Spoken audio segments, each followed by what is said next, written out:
Olá, amigos, tudo bem? Eu sou Tereza Calga do canal Opinião de Hoje e trago para vocês o Arte em Foco. Vem comigo!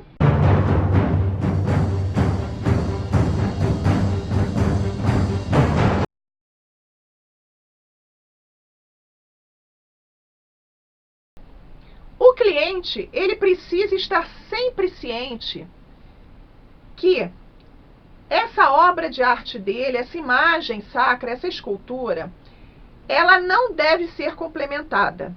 Mas, caso ele queira, o restaurador pode fazer essa complementação de maneira que essa complementação, essa peça que foi colocada, possa ser retirada, ou seja, ser feita de material reversível.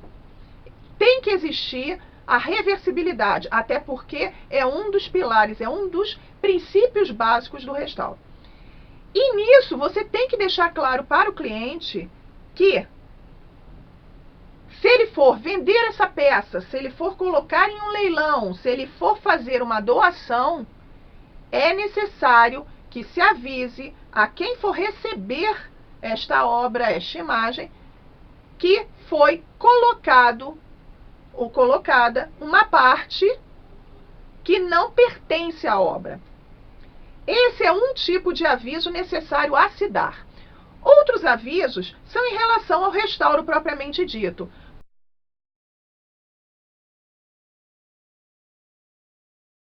É a maneira que você vai se portar na frente do cliente. Isso tudo é muito importante.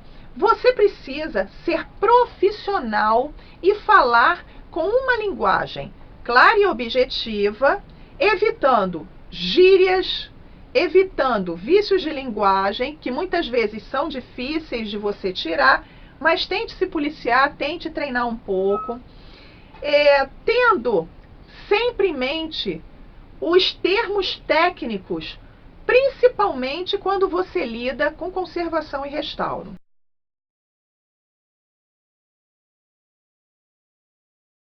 Você precisa ir ao cliente vestido sobriamente. Por quê? Porque mostra um grau de profissionalismo. Uma vez, há um tempo atrás, eu tive uma aluna que, quando eu comentei isso, ela achou um absurdo. Só, gente, que não é um absurdo. É a questão profissional, é a questão como você é visto. Se fosse assim, empresários não usariam terno, advogados não usariam terno, juízes não usariam togas muitas vezes. Por quê? Porque você precisa mostrar um grau de profissionalismo. Eu não estou dizendo que quando você vai a um cliente, o homem tem que ir de terno e a mulher tem que ir de tailleur. Não é esse o caso. Você simplesmente, você pode ir com calça jeans? Pode. Só que vá com uma roupa que não chame mais atenção para a roupa do que para você, que é profissional.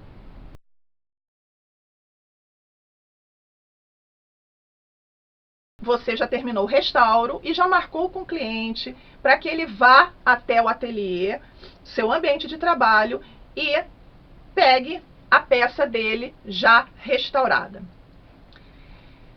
O cliente vai chegar no ateliê com uma certa curiosidade, ele quer saber como é que a peça ficou. Então, eu aconselho vocês a não embalarem antes do cliente ver. Porém, vocês já têm que deixar tudo preparado para que essa embalagem seja feita. O cliente viu, aprovou, está tudo ok? Vamos começar a embalar essa obra de arte. Geralmente, nós usamos plástico bolha ou similares. E devemos ter cuidado na hora que nós formos embalar com esse produto, partes das esculturas ou imagens que estejam mais externas. Um exemplo, mãozinhas de imagens sacras ou atributos. Numa escultura pode ter um detalhe que sobressaia mais externamente.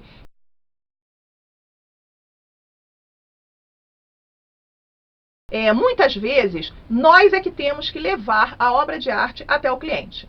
E para isso, nós precisamos ter muito cuidado. Nós já falamos de como embalar essa obra, mas também precisamos ver as condições do transporte.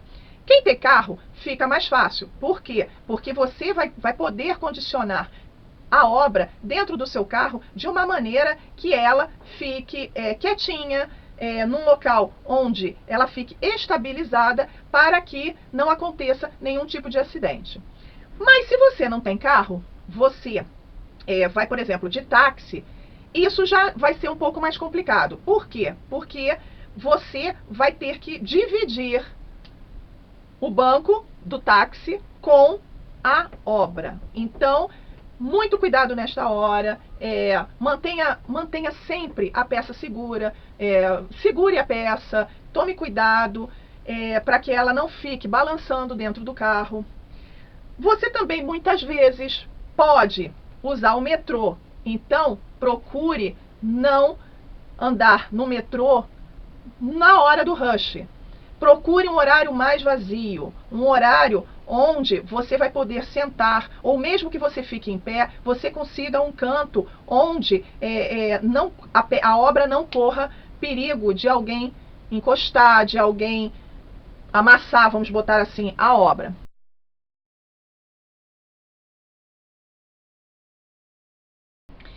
É muito importante que você mantenha o seu local de trabalho limpo e sem excesso de coisas. Por quê? Porque o excesso de coisas, além de limitar o seu espaço, ele pode ser um motivo para causar algum tipo de acidente na hora do restauro. Procure deixar no seu local de trabalho somente os produtos que você estiver usando na hora, naquela fase do restauro. Se for a fase da limpeza, somente suob, solventes e somente os solventes que você vai usar. Procure ter sempre um paninho, luvas descartáveis, máscara descartável. Se você estiver na fase da recomposição volumétrica, a massa, a lixa, as espátulas. Se você estiver na reintegração pictórica, o pigmento ou aquarela, os pincéis, os solventes, um paraloide ou água ou xilol, somente o que você estiver utilizando no momento. Deixe um espaço livre para que você possa mexer com a peça de acordo com a necessidade.